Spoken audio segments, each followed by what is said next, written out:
Bonjour à tous. Alors aujourd'hui on va parler d'un auteur aussi connu que méconnu, parce que son nom tout le monde le connaît, à tel point qu'il a même un adjectif qui a été constitué à partir de son nom, mais méconnu parce que en réalité cet adjectif caractérise extrêmement mal la doctrine philosophique de cet auteur. Cet auteur, c'est Nicolas Machiavel, philosophe florentin de la Renaissance, et il est notamment connu pour avoir publié un ouvrage intitulé Le Prince en 1513, qu'on pourrait définir comme une sorte de manuel à l'usage des gouvernants. La philosophie de Machiavel, c'est une philosophie essentiellement politique. Alors je dis essentiellement parce que on va voir qu'en réalité, sa philosophie n'est pas que politique, mais elle a une destination, elle a une vocation politique qui consiste à définir l'art de gouverner. L'art de gouverner, c'est vraiment ce qui définit le mieux la chose politique depuis l'Antiquité, c'est-à-dire l'art de gérer, l'art d'administrer la vie dans la cité, la vie dans la communauté. Et l'art de gouverner, selon Machiavel, on va voir qu'il sort un petit peu de l'ordinaire, ou en tout cas des normes politiques qui étaient en vigueur jusqu'à son époque. Alors je disais en introduction que cet auteur était méconnu du fait qu'on l'associait injustement à un adjectif machiavélique qui n'est pas représentatif de sa doctrine. Machiavélique, ça signifie qu'il fait preuve d'une intelligence malicieuse, d'une intelligence presque diabolique. Il y a l'idée d'une malveillance, il y a l'idée d'une mauvaise intention à la base du machiavélisme. Alors que, en réalité, chez Machiavel, il n'y a pas cette idée de perfidie, il n'y a pas cette idée de faire le mal pour faire le mal. Mais en revanche, il y a cette idée que, parfois, dans certains cas de figure, le mal peut être un instrument pour gouverner le peuple. Le mal peut être utilisé pour conserver le pouvoir. Et on va voir que c'est ça, le but ultime de Machiavel, c'est édifier une science, une technique et un art dont le but va être la conservation du pouvoir. Alors évidemment, je précise, toute ressemblance entre ce qui va être décrit dans cette vidéo et la réalité de la politique contemporaine, bien entendu, ne saurait être que fortuite. Il est évident que la philosophie de Machiavel n'a eu aucune influence sur les gouvernants depuis le XVe siècle, et si j'utilise l'ironie, c'est justement parce que de nombreuses personnalités politiques ont reconnu que Machiavel était une référence dans la politique, et que pour certains, Le Prince était même leur livre de chevet. Donc retenons déjà que l'influence de Machiavel sur la conception de la chose politique dans la modernité a été absolument déterminante, et elle a été d'autant plus déterminante qu'elle s'opposait strictement aux anciennes philosophies politiques, c'est-à-dire principalement aux philosophies politiques de l'Antiquité et du Moyen-Âge. Machiavel, c'est vraiment le fondateur de la philosophie politique moderne, et si on devait déjà identifier une première idée maîtresse de la philosophie politique moderne, on pourrait dire que c'est le réalisme. Et qu'est-ce que j'appelle réalisme? Alors ici, je ne parle pas de réalisme au sens métaphysique. Il y a une doctrine qu'on appelle le réalisme qui consiste à dire que le monde est une réalité, et ça s'oppose à l'idéalisme qui consiste à dire que le monde n'est qu'une construction de l'esprit. Donc là, je parlerai pas de ce réalisme-là, je parle du réalisme au sens usuel en fait, c'est-à-dire la prise en compte de la réalité, l'acceptation de la réalité telle qu'elle est. Et toute la philosophie de Machiavel est basée sur ce postulat réaliste qui consiste à dire qu'on ne doit pas considérer les citoyens comme on voudrait qu'ils soient, on doit les considérer comme ce qu'ils sont. On doit partir de ce qu'ils sont et on ne doit pas vouloir les changer, on ne doit pas vouloir les transformer en quelque chose qu'ils ne sont pas. Et ce réalisme, il repose sur une certaine conception de l'homme. Et cette vision de l'homme, elle consiste à dire que nous sommes incapables de bien. C'était l'idée de Pascal, l'homme est incapable de bien et de vrai. Nous sommes incapables de faire le bien, parce que nous ne sommes pas mus par l'amour de l'autre, nous sommes mus par l'amour de nous-mêmes, nous sommes mus par l'intérêt, par l'égoïsme. Donc on aura beau nous ériger des modèles de vertu, des modèles de conduite, on aura beau promouvoir la morale et la religion, en réalité, ça ne sert à rien. Ça ne sert à rien parce que l'homme est incapable de s'élever vers le bien, et ça ne sert à rien d'attendre de l'homme quelque chose dont il n'est pas capable. C'est ça le réalisme de Machiavel, c'est la prise en compte factuelle de la condition humaine et du comportement humain, c'est ce qu'on pourrait appeler une anthropologie, c'est-à-dire une conception de la nature humaine, qui consiste à accepter l'égoïsme fondamental de l'être humain et de s'appuyer là-dessus pour gouverner le peuple. Voilà l'idée. S'appuyer sur les vices de l'homme pour le gouverner. Donc vous voyez que le réalisme de Machiavel s'accompagne inévitablement d'un pragmatisme. Le pragmatisme, c'est l'idée que c'est le résultat qui compte. C'est l'effet produit qui compte. Ce ne sont pas les principes, ce ne sont pas les valeurs idéales qu'on place en amont de nos actions, c'est le résultat dans la pratique. Or, si l'objectif de la politique, c'est de gouverner, si c'est bien l'art du gouvernement de la cité, eh bien il faut commencer par partir de la réalité. La réalité, c'est l'incapacité de l'homme au bien. La réalité, c'est l'égoïsme structurel de l'homme, c'est son penchant au vice, son penchant aux passions, et puisque l'homme est ainsi fait, il faut l'exploiter, il faut s'appuyer dessus pour pouvoir le gouverner. Le but, c'est de conserver le pouvoir, donc on fera tout pour conserver le pouvoir, et on acceptera de regarder la réalité en face, parce que ça nous donnera les moyens de contrôler le peuple. Alors, pour bien vous montrer en quoi cette conception est totalement révolutionnaire pour l'époque, on est au XVe et XVIe siècle, je vais prendre deux exemples, un premier exemple issu de l'Antiquité et un deuxième exemple du Moyen-Âge. Le premier exemple, c'est la République de Platon. Platon, un auteur du 5e siècle avant Jésus-Christ, a écrit un ouvrage de philosophie politique qui s'appelle La République, et dans lequel il expose ce que seraient les fondements d'une société idéale.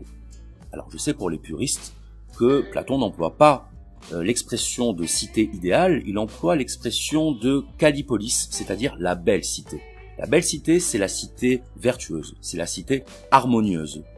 C'est à la fois la cité qui est fonctionnelle, mais qui est aussi en accord avec le bien, en accord avec l'idée du bien, les principes du bien. Donc c'est pour ça que si vous lisez la République de Platon, vous allez trouver tout un tas de développements sur la vertu, sur la morale, sur la nature du bien, parce que pour Platon, à l'époque, il n'est même pas envisageable de séparer la politique de la morale. On ne peut pas séparer la politique de la vertu, puisque précisément la fonction de la République, la fonction du régime politique qui administre la vie dans la cité, son principe même, c'est de guider le peuple vers le bien. Donc vous voyez ici que la cité de Platon, elle est orientée vers le bien, elle est orientée vers la poursuite du bien, et on pourrait même aller plus loin en disant que la cité a la vocation à faire advenir l'idée du bien sur terre. La République a la vocation à matérialiser le bien de telle sorte que le bien idéal, le bien abstrait, soit représenté sur terre par l'intermédiaire de la société. Donc retenez bien ça, le projet politique de Platon, il est inséparable de l'idée que la politique est faite pour guider vers le bien. Maintenant, je vais prendre un deuxième exemple, c'est l'exemple de Saint Augustin. Alors Saint Augustin, cette fois-ci on est au 5e siècle après Jésus-Christ. Saint Augustin a écrit un ouvrage qui s'appelle La Cité de Dieu, dans lequel il décrit deux types de sociétés totalement opposés. Le premier type de société, c'est la société qui serait guidée par l'amour de soi, c'est-à-dire par l'égoïsme, donc dans l'esprit de Saint Augustin par le vice, et une société qui serait fondée sur l'amour de Dieu. Et ça, évidemment, pour Saint Augustin, c'est l'idéal politique. Quel est le but, selon Saint Augustin, de la société? Eh bien, c'est tout simplement de sauver les âmes. C'est de sauver les âmes, parce que si le but de la société, c'est de créer le milieu, l'environnement, qui va faire que les hommes vont s'élever à Dieu, dans ce cas-là, la finalité, c'est que tous les êtres humains aillent au paradis. Ça paraît idiot, mais c'est vraiment ça l'idée. Puisque dans une société religieuse, les principes qui gouvernent, ce sont les principes divins. Et les principes divins, qu'est-ce qu'ils nous disent? Ils nous disent que la vie sur Terre n'est qu'un passage. Ils nous disent que ce qui a vraiment de la valeur, ce qui a vraiment du sens, c'est la vie éternelle, c'est ce qu'il y aura après la vie terrestre. Et comment est-ce qu'on accède à cette vie éternelle? En se comportant dans notre vie terrestre, en suivant les principes de Dieu, c'est-à-dire en suivant les principes du bien.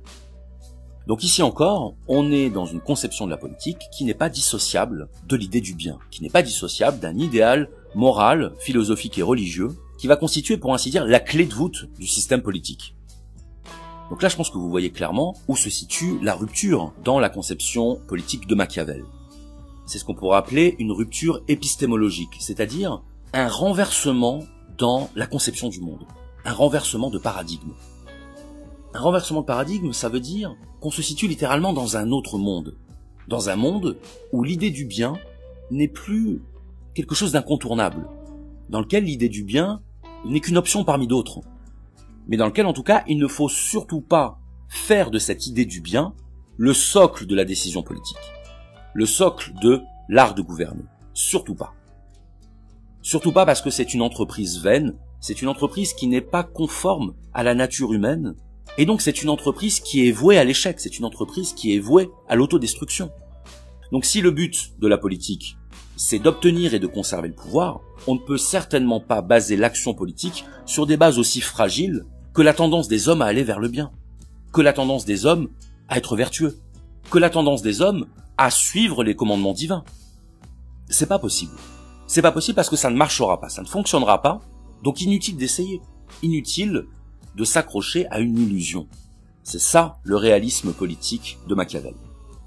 Alors ici, j'aimerais faire une petite parenthèse sur le contexte, et notamment sur le contexte historique, c'est-à-dire, on est avec Machiavel à la Renaissance, on est plus largement dans ce qu'on appelle la modernité, et la modernité, c'est vraiment le moment où on va totalement changer de point de vue sur l'homme, transformer la conception qu'on a de la nature humaine, et se diriger vers ce que certains ont appelé un pessimisme anthropologique. Le pessimisme anthropologique, ça rejoint ce que je disais tout à l'heure sur la vision de la nature humaine qu'a Machiavel, c'est l'idée qu'on ne peut rien attendre de l'homme, c'est l'idée que l'homme est d'abord gouverné par la recherche de son intérêt égoïste, il est gouverné par ses pulsions et ses sentiments, et que ça ne sert à rien de faire semblant, ça ne sert à rien de se voiler la face, et de vouloir que l'homme soit autre chose que ce qu'il est. On ne va pas se leurrer, on ne va pas s'illusionner sur la nature humaine, on constate et on accepte que l'homme est égoïste, on accepte la réalité de ce qu'il est, et on l'utilise à notre avantage. C'est vraiment ça l'idée à retenir. C'est vraiment ce qu'on pourra appeler ici un opportunisme politique. Opportunisme qui va consister à tirer profit des vices, alors même que les vices étaient autrefois considérés comme un obstacle à la politique. Donc on est vraiment comme au judo, c'est-à-dire qu'on va récupérer, recycler la force de l'autre à notre profit. Et pour terminer là-dessus, donc, parmi les auteurs qui ont repris à leur compte ce pessimisme anthropologique, ou ce réalisme anthropologique, ça dépend des points de vue, on pourra citer Thomas Hobbes, un philosophe anglais du XVIIe siècle, qui justement utilise la même méthodologie dans son ouvrage Léviathan, c'est-à-dire qu'il commence par se livrer à une petite analyse de la nature humaine, pour finalement se rendre compte que la seule chose qui peut faire que l'homme va se comporter correctement, c'est la peur de la mort.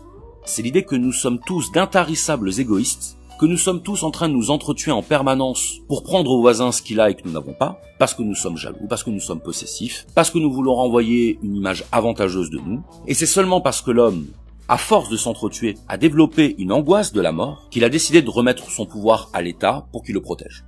Voilà, c'est ça vraiment le fondement anthropologique de la doctrine de Hobbes, c'est l'idée qu'il faut tenir compte de la nature humaine, prendre en compte l'égoïsme de l'homme, et s'appuyer sur cet égoïsme, s'appuyer sur cette nature humaine, pour le gouverner. Et donc pour Machiavel, c'est exactement la même chose. Il ne s'agit pas de dire au peuple ce qu'il doit être, il s'agit de comprendre ce que le peuple est pour pouvoir le gouverner. Et de la même façon, le peuple, on ne va pas s'intéresser à ce qu'il doit vouloir ou à ce qu'il devrait vouloir, on va s'intéresser à ce qu'il veut réellement. Parce que pour gouverner un peuple, il faut savoir ce que veut le peuple, il faut lui donner ce qu'il veut. Il faut lui donner ce qu'il veut, ou en tout cas, il faut lui en donner l'impression. Parce que pour Machiavel, on n'est pas tenu de dire la vérité au peuple. On n'est pas tenu d'être juste envers le peuple. Pour Machiavel, on est tenu de garder le pouvoir.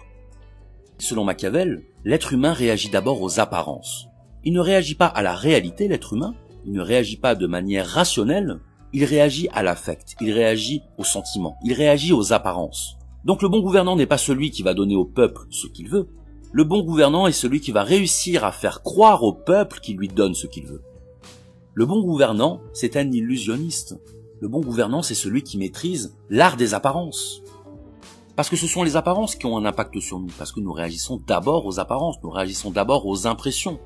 La plupart de nos opinions sont construites sur des apparences, sont construites sur des faux semblants, sont construites sur des illusions. Et quel est le matériau du gouvernement, sinon l'opinion? Quel meilleur moyen de contrôler un peuple que de s'appuyer sur ses opinions? L'opinion du peuple, c'est la donnée fondamentale à partir de laquelle les gouvernants vont pouvoir organiser la domination du peuple. Et d'ailleurs, ce n'est pas un hasard si Machiavel s'est beaucoup intéressé à la psychologie humaine, et notamment à ce qu'on appelait autrefois les humeurs. Et les humeurs, ça désignait les fluides corporels qui influençaient nos émotions et notre tempérament. Et donc si l'être humain fonctionne à l'humeur, si l'être humain fonctionne aux émotions et aux sentiments, à ce moment-là, il n'a pas besoin de donner au peuple ce qu'il veut. Il y a simplement besoin de lui faire croire qu'on lui donne ce qu'il veut, de lui faire croire qu'on est juste, de lui faire croire qu'on veut son bien. Il n'y a pas besoin d'agir effectivement dans le sens de l'intérêt du peuple, il y a simplement besoin que le peuple soit persuadé que le gouvernant agit selon ses intérêts. C'est tout ce qui compte. Le reste, ce serait de la vertu mal placée. Et un gouvernant n'a pas le temps de se laisser bercer de chimères. Il n'a pas le temps. Il n'a pas le temps de s'encombrer avec ce genre de choses, il n'a pas le temps de s'encombrer avec la morale, parce que son but, ce n'est pas de guider le peuple vers le bien, son but c'est de le gouverner. Alors c'est là qu'on en arrive aux deux principaux leviers que Machiavel va identifier pour réussir à se faire obéir du peuple. Le premier levier c'est celui de la sympathie, le deuxième levier c'est celui de la crainte. Donc on retrouve là les ressorts habituels du comportement humain, c'est-à-dire l'amour et la peur. Donc la sympathie, c'est-à-dire aimer le peuple et en être aimé, ou plus exactement, vous l'aurez compris, lui donner l'impression qu'on l'aime pour en être aimé, mais également être craint par le peuple, et d'ailleurs Machiavel précise bien que des deux leviers, l'amour et la peur, c'est la peur qui est le plus solide. Être craint, c'est plus efficace qu'être aimé, parce qu'il n'y a rien de plus puissant en l'homme que la peur de la mort. Et face à la peur de la mort, il n'y a plus aucun amour qui tient. Donc pour Machiavel, nous ne sommes pas des héros, nous ne sommes pas aptes au sacrifice. Ça, ce sont des cas marginaux, des cas exceptionnels, sur lesquels on ne peut pas fonder une action politique. C'est pas possible de se baser sur des cas aussi minoritaires pour construire les fondations de la cité. Donc puisque les êtres humains ont peur de la mort, il faut savoir jouer sur leur peur pour pouvoir les conformer, pour pouvoir les rendre dociles et obéissants. Parce que vous trouverez beaucoup de personnes qui accepteront de faire quelque chose par amour, et vous en trouverez encore plus qui accepteront de faire la même chose par crainte. Donc là, j'insisterai simplement sur cette idée que vous avez maintenant, je pense, bien intégrée, qui est que la morale, c'était pas un problème pour Machiavel. C'est pas un problème. C'est pas la mauvaise conscience qui l'étouffe, qu'on soit bien clair.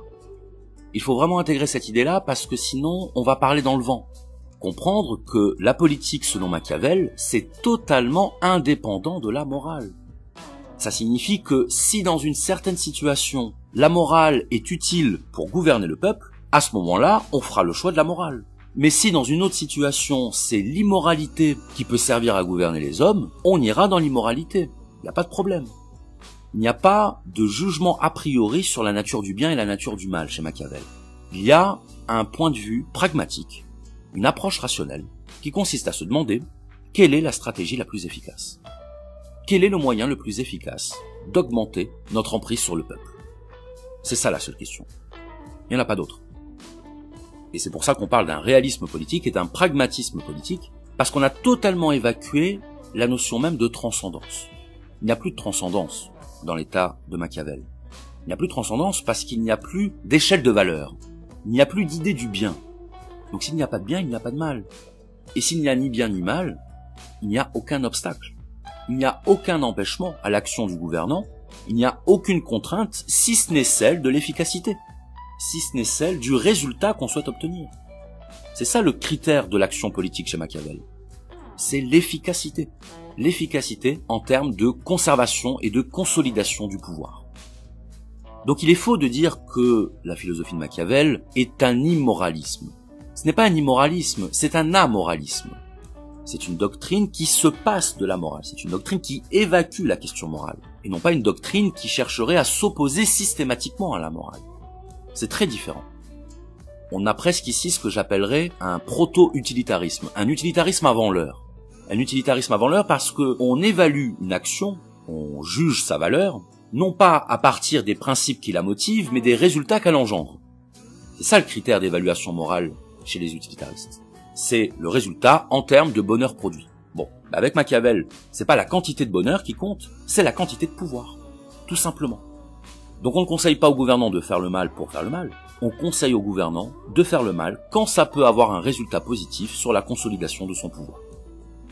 Donc il n'y a pas de bien ou de mal en soi, il n'y a pas de bien ou de mal avec une majuscule. Il y a des moyens pour atteindre un but qui est conservation et consolidation du pouvoir. Alors là, ça peut être le moment de vous lire un petit extrait d'un texte de Machiavel, un extrait qui va vous donner une idée assez nette de la pensée de Machiavel sur justement cette absence de distinction entre le bien et le mal. Cette idée que le bien et le mal ne sont que des moyens pour atteindre un but. Un prince bien avisé ne doit point accomplir sa promesse lorsque cet accomplissement lui serait nuisible, et que les raisons qui l'ont déterminé à promettre n'existent plus. Il ne serait pas bon, sans doute, si les hommes étaient tous gens de bien. Mais comme ils sont méchants, et qu'assurément ils ne vous tiendraient point leur parole, pourquoi devriez-vous tenir la vôtre? Ce qui est absolument nécessaire, c'est de savoir bien déguiser cette nature de renard, et de posséder parfaitement l'art de simuler et de dissimuler. On doit bien comprendre qu'il n'est pas possible à un prince d'observer dans sa conduite tout ce qui fait que les hommes sont réputés gens de bien, et qu'il est souvent obligé, pour maintenir l'État, d'agir contre l'humanité, contre la charité, contre la religion même. Il faut donc qu'il ait l'esprit assez flexible pour se tourner à toute chose, selon que le vent et les accidents de la fortune le commandent. Il faut, comme je l'ai dit, que tant qu'il le peut, il ne s'écarte pas de la voie du bien, mais qu'au besoin, il sache entrer dans celle du mal. Voilà, donc on a un texte totalement explicite sur le pragmatisme politique de Machiavel, sur l'absence de référence à une entité morale ou à une autorité divine. C'est l'exposé absolument clair de l'opportunisme moral dont le gouvernant doit devenir un maître s'il veut conserver son pouvoir. Alors vous remarquez le champ lexical qui est assez intéressant. Machiavel dit que le dirigeant doit se montrer suffisamment flexible. Flexible signifiant ici qu'il doit savoir fermer les yeux sur le mal, fermer les yeux sur ce que la morale réprouve, fermer les yeux sur le vice. Et c'est assez drôle de relever un terme comme celui-ci qui se veut totalement neutre, justement parce que la démarche de Machiavel se veut moralement neutre, se veut axiologiquement neutre. Parce qu'encore une fois, on ne gouverne bien les hommes que quand on comprend ce que sont les hommes. Et d'ailleurs, il le dit lui-même, la plupart des hommes ne tiennent pas leurs promesses. Donc pourquoi le gouvernant devrait tenir ses promesses? Voyez cette conception de la nature humaine qui va complètement conditionner la doctrine politique de Machiavel. Complètement. Ce qui compte, c'est le résultat en termes de conservation du pouvoir. Et c'est ce qui fait qu'on pourrait s'intéresser, pour conclure cette vidéo, sur cette question très simple. Est-ce que finalement, en voulant disqualifier toutes les valeurs morales, toutes les valeurs transcendantes, est-ce que Machiavel n'a pas simplement opéré un transfert de sacralité? Est-ce que le sacré n'est pas passé de la morale à l'État, de la morale à la politique? Est-ce qu'au final, cette raison d'État n'a pas supplanté par anticipation la raison morale de Kant au XVIIIe siècle? Et si c'est le cas, ça pose une autre question qui est de savoir, est-ce que la raison d'État est compatible avec la raison du peuple? Est-ce que la raison du pouvoir peut s'articuler à la raison citoyenne? Ça, c'est une vraie question. C'est une vraie question sur laquelle on aura tous une opinion. Mais l'avantage dans cette histoire, c'est que, en produisant ce petit manuel à l'usage des gouvernants, Machiavel a simultanément produit un manuel de compréhension des gouvernants. Un manuel à la disposition des citoyens pour comprendre comment les gouvernants nous dirigent. Peut-être que, sans même le vouloir, Machiavel a fait la même chose que la Boétie lorsqu'il écrivait son traité sur la servitude volontaire. C'est-à-dire nous donner les outils de compréhension et d'action qui nous permettraient de nous émanciper. D'une certaine manière, est-ce que Machiavel n'a pas offert aux citoyens le cadeau de la prise de conscience de soi? Est-ce qu'il ne nous a pas offert le moyen de comprendre ce que nous représentons pour nos dirigeants? Est-ce que, pour reprendre l'idée hegelienne, nos gouvernants ne tireraient pas leur pouvoir des gouvernés? Est-ce que les gouvernants existeraient encore sans les gouverner pour leur obéir? C'est une question à laquelle je vous laisserai bien entendu répondre pour vous-même. J'espère en tout cas que cet exposé vous aura intéressé. On se retrouve bientôt pour une prochaine vidéo, et d'ici là, comme d'habitude, soyez sages. Macky dafa jaay ñaar dafa jaay santam dafa jaay réew mi. lu mu sant. akay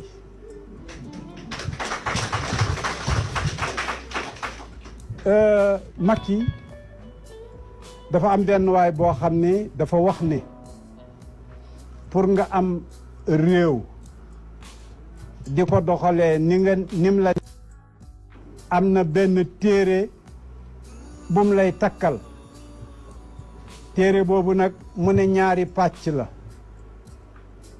mu ne nag moom dana jënd téere ba takk ko dana am nguur ga dootul jeex xam nga waajam déedéet Yabel la sant delluwaatal ci sant bi président. waa ji Yabel la sant. Yabel. waaw waaye boppu téere bi boppu tur yi ñoom moom ak Macky ko bokk kon Machiavel la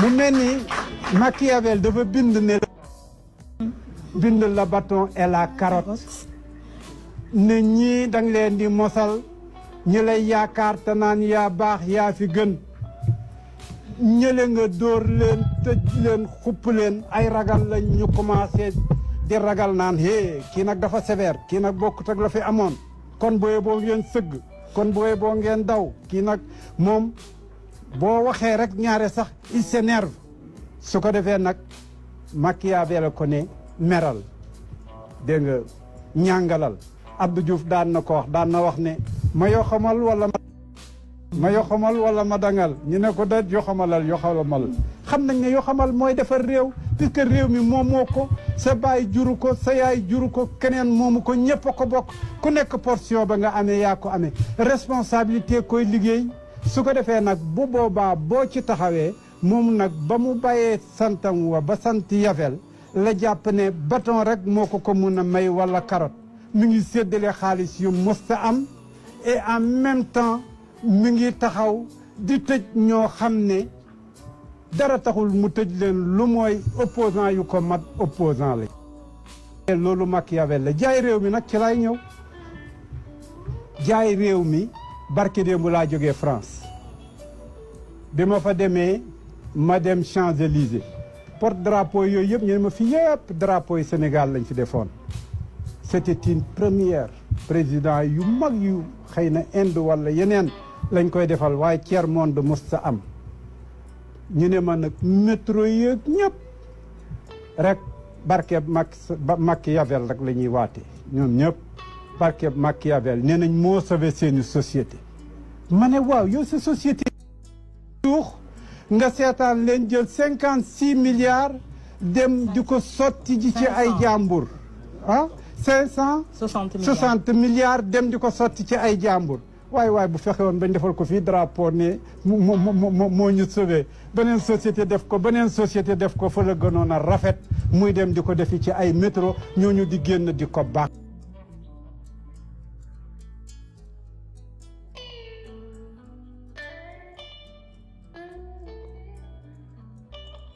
doon dénk fexe leen seen doole la vérité fexe leen ba dëgg rek nekk seen doole fexe leen ba bu leen yab seen askan xam leen ne benn patron rek la ñu am mooy le peuple sénégalais seen patron tuddul Sidy Lamine Niass tuddul keneen c'est le peuple sénégalais c'est lui qui vous paye mooy ki leen di jëmale kanam peuple boobu nag mënu leen koo nax gënu leen ko muus dàqu leen koo jàng ëpp leen ko information bu ngeen toppee ci yoon wi nga xam ne mooy la ligne des masses vous allez le trouver avec vous PV danaa la wax tey benn affaire boo xam ne waxoon nañ ma ko vérifié naa ko jàpp naa ne looloo jox fit Macky Sall mooy le côté mystique gis nga dafa yëgg ci nguur gis nga nguur nag ñu ko fi ñàkk ñëpp suñ yëggee ci nguur dootoo gëm peuple bi la kii woon dañ lay ne diwoo ko gisoon diwoo ko gawaxoon diwoo ci aay côté mystique nag daf cee yegg ci ñu ne ko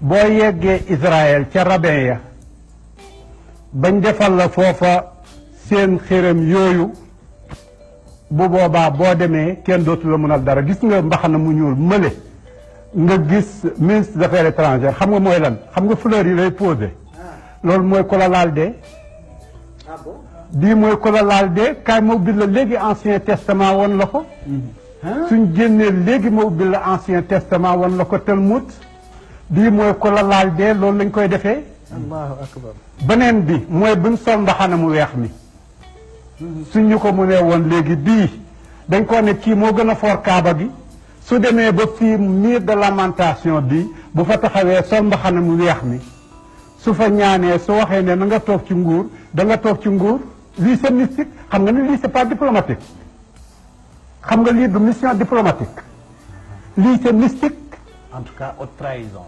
lii c'est pas diplomatique léegi nag gëm le côté mystique moo tax ñu ne ko defal lu la neex ku la laal dee te loo yootu am ko te foofu nga dem moo gën a for kaaba gi man nag yàlla daf ma dimbale on verra maa ngi sant yàlla su fekkoon lii avisé wu ma ko woon man ak moom ak Hadjibou Soumaré ci avion li ko noonu danaa wax ne dinaa ci amanteeg sama borom waaye dañoo ànd président Wade moom moo demandé puisque président Wade dafa soxlawoon affaire yu pétrole ñu toog ci palais ba di ci discuter mu ne ma dama bëggoon nga jàppale ànd ak yow ak Aziz Sow ngeen dem Algérie ma ne ko d'accord Macky Sall ne ma déedéet man ngay àndal ndax dégg naa ni nga efficace ak ni nga xamee gars yi léegi nag man damaa bëgg a réussir sa mission ma ne ko des na ci yéen man facilitateur rek laa bokkuma ci appareil bi mu ne ma li ci des maa koy dox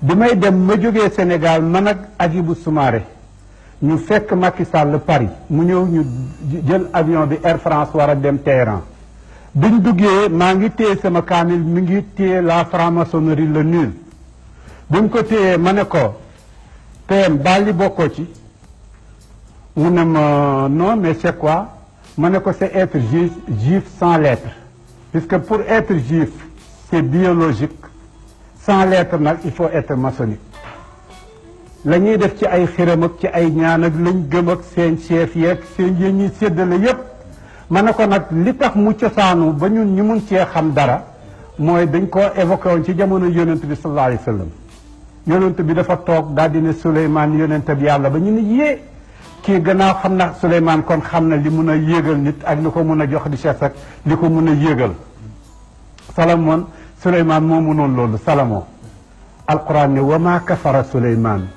walakin ash-shayatina kafaru yuallimuna an-nasa as-sihra mu ne Souleymane mos a dugg ci mbirum xiram mos a dugg ci côté mystique yooyu ngeen di wax mos a dugg ci jeber yooyu ngeen wax ñu ko waroon nag entourage am mu amoon ay démons yoo xam ne ñoo amoon pratique boobu ma ne ko moo tax soo ci suñ lay xëcc di la dugal ci maçonnerie wala ñu lay dugal ci leneen dañ lay gëmloo ne am na luñ mun nañ la cee war nag loo xam ne mun na laa jaaxal waaye du dara ci ko xam ne yàlla mooy joxe yàlla nag danay jox nit lum foogutoon doon dénk fexe leen seen doole la vérité fexe leen ba dëgg rek nekk seen doole fexe leen ba bu leen yab seen askan xam leen ne benn patron rek la ñu am mooy le peuple sénégalais seen patron tuddul Sidy Lamine Niass tuddul keneen c'est le peuple sénégalais c'est lui qui vous paye mooy ki leen di jëmale kanam peuple boobu nag mënu leen koo nax gënu leen ko muus dàqu leen koo jàng ëpp leen ko information bu ngeen toppee ci yoon wi nga xam ne mooy la ligne des masses vous allez le trouver avec vous